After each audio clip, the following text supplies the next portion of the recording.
देखिए, मैं ये कह रहा हूँ कि मथुरा के मामले में क्योंकि कोर्ट ने कहा कि उस प्ली को एक्सेप्ट करेंगे जिसमें लोअर कोर्ट ने उस प्ली को एक्सेप्ट नहीं किया था और 91 के एक्ट से कहा कि वो उसको कबूल नहीं करेंगे, तो डिस्ट्रिक्ट कोर्ट ने उसको कबूल किया और कहा कि वो देखेंगे कि क्या वो कृष्ण जन्मस्थान की जगह है नहीं। मैं बताना चाहूँगा कि संघ परिवार के लोग ये सब चीज़ें कर रहे हैं। जो पार्टी काशी में गई वही पार्टी यहाँ पर है, नंबर 1 पॉइंट। दूसरा पॉइंट ये है कि जो बीजेपी और ये जो लोग गए हैं ये भी संघ के हैं, जो नहीं बता रहे हैं वो ये है कि एक एग्रीमेंट श्री कृष्ण जन्मस्थान सेवा संघ और शाही ईदगाह ट्रस्ट में 12 अक्टूबर 1968 को हो चुका है। अब मुझे आप बताइए, जब श्री कृष्ण जन्मस्थान सेवा संघ वाले शाही ईदगाह ट्रस्ट से 12 अक्टूबर 1968 को कितने पॉइंट्स पर एग्रीमेंट करते हैं? करीब 8 पॉइंट्स के ऊपर, नहीं 9 पॉइंट्स के ऊपर। हाँ, 9 पॉइंट्स में आप देखते जाइए, उसमें लिखा हुआ है जन्मस्थान। उस वक्त इस बात को नहीं उठाया गया और एग्रीमेंट हो गया, और ईदगाह ट्रस्ट वालों को परमिशन लेना पड़ा इस एग्रीमेंट करने के लिए यूपी के सेंट्रल वक्फ बोर्ड से। तो पहला उन्होंने क्या एग्रीमेंट किया कि जो नॉर्दर्न और सदर्न वॉल्स ऑफ ईदगाह के हैं वो ईस्टर्न साइड तक जाएंगे और एक्सपेंसेस मस्जिद ट्रस्ट बनाएगा। दूसरा उसमें कहा गया कि जो आउटसाइड नॉर्दर्न और सदर्न वॉल्स हैं, जो एरिया मुसलमानों के पास है, वो उसको खाली कराएंगे और जन्मस्थान सेवा संघ को देंगे। ये तीसरा इसमें यह कहा गया कि जो ज़मीन नॉर्दर्न और सदर्न वॉल्स में है, जो ट्रस्ट की प्रॉपर्टी यानी जन्मस्थान सेवा संघ की है, वो उसको उसके ऊपर कोई क्लेम नहीं होगा।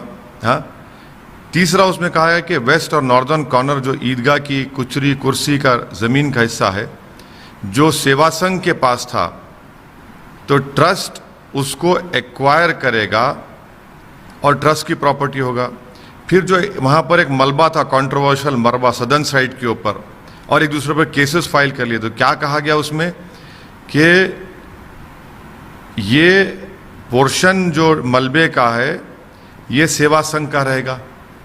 और इम्पोर्टेंट देखिए, जो हाउसेस मुस्लिम घोषी लोग जो नॉर्दर्न और सदर्न वॉल्स में बना चुके थे उसको इवैक्यूएट कराया जाएगा, ट्रस्ट उनको खाली करवाएगा और उसको सेवा संघ के हवाले करेगा।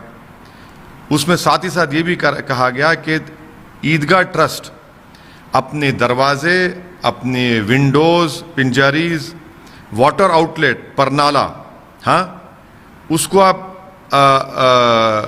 जो प्रपोज जो दीवार है सेवा संघ की उस तरफ नहीं खोलना चाहिए, और सेवा संघ भी इस तरह का कोई काम नहीं करेगा।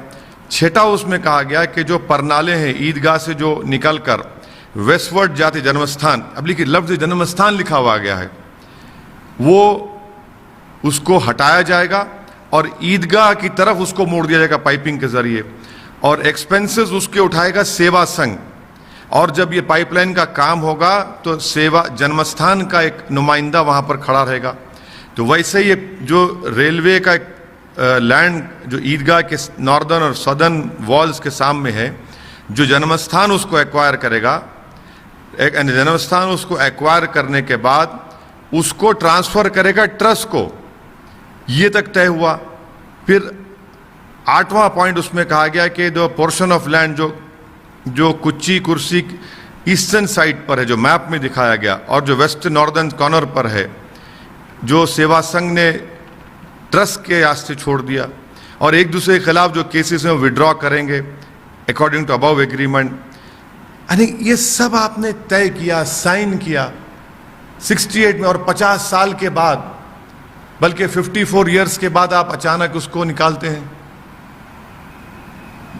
आप बताइए फिर कौन नेक नियत और कौन इसमें धोखेबाजी कर रहा है, कौन देश के अमन को खराब करना चाह रहा है?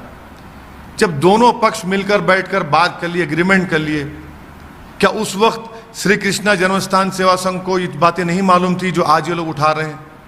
भाई पुरअमन तरीके से बैठकर इसको डिसाइड कर लिया आप।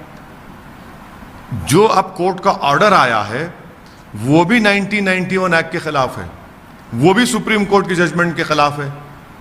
कैसे आप देते हैं, कैसे आप डिसाइड करेंगे कि वो जगह पे जन्म स्थान की जगह है नहीं है? जब दो कम्युनिटीज एग्रीमेंट कर लिए, फिर 91 का एक्ट है, सुप्रीम कोर्ट का एक्ट है, आप बताइए फिर क्या हो रहा है? तो इसलिए हम कह रहे हैं कि हम उम्मीद करते हैं कि कल सुप्रीम कोर्ट जब सुनवाई करेगा कि लोअर कोर्ट के ऑर्डर को मुकम्मल स्टे देगा, और ये चीज का एक फुल स्टॉप लगना चाहिए, वरना इसका कोई नहीं रोक सकेंगे आप। एक और कोई और चलता रहेगा, और तनाव का माहौल, खौफ का माहौल, नफरत का माहौल में इजाफा होता रहेगा। सर आपने लिखा है कि कानून, नहीं, मैंने कहाँ लिखा कानून पर भरोसा उठा? मैंने ये नहीं लिखा, मैंने नहीं लिखा ये। मैंने अपने ट्वीट में कहा कि the Mathura Shri Krishna Janmasthan Seva and the Shahi Idgah resolve their issues by agreement in 68 and places of worship act 1990 prohibit such cases of ever even going to court, but law doesn't matter anymore, robbing Muslims of the dignities only goal, यानी मुसलमानों की dignity छीनना इनका असल मकसद है। और कानून नहीं, आप कहाँ लिखा मैंने कानून से भरोसा उठा? मैंने नहीं लिखा, मैंने ये लिखा कि शाही ईदगाह ट्रस्ट और कृष्णा जन्मस्थान सेवा ने एग्रीमेंट किया 1968 12 अक्टूबर को, और 91 का प्लेसेस ऑफ वर्शिप एक्ट ये कहता है कि कोई केसेस ऑफ कोर्ट में नहीं जाएंगे, मगर ये लोगों को कानून से कोई मतलब नहीं है, but the law doesn't matter anymore उनके लिए, और उनका मकसद है कि मुसलमानों से उनकी डिग्निटी चोरी कर ली जाए, उनसे छीन ली जाए। ये लिखा मैंने।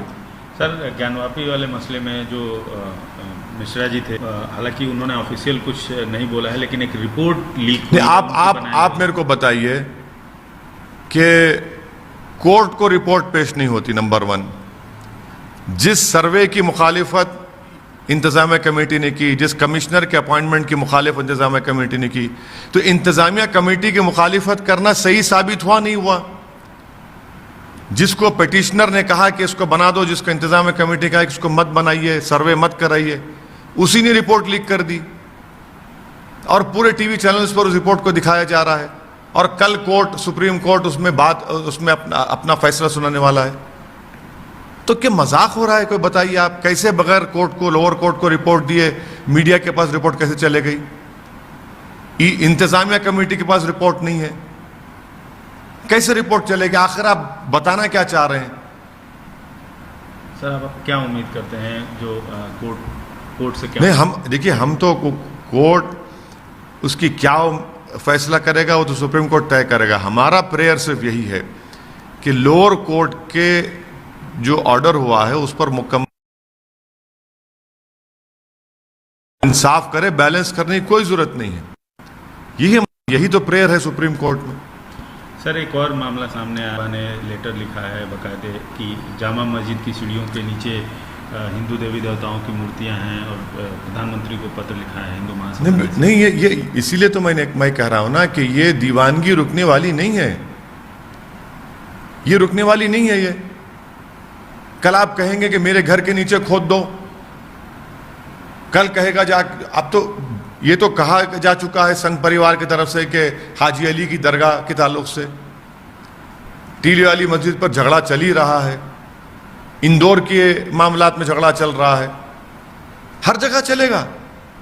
जब तक सरकार एक साफ और क्लैरिटी के साथ नहीं कही कि 1991 एक्ट के तहत किसी भी मजहबी इबादतगाह को, चाहे वो हिंदुओं की हो, मुसलमानों की हो, सिख की हो, ईसाई की, उसमें जो 15 अगस्त 1947 को थी उसको तब्दील नहीं किया जाएगा, वरना तो चलता रहेगा। भाई नफरत कौन फैला रहा है? कौन तनाव का माहौल पैदा कर रहा है? कौन इख्तलाफात को आगे बढ़ा रहा है? कौन गलत फहमियों को और आगे बढ़ा रहा है? ये देश देख रहा है।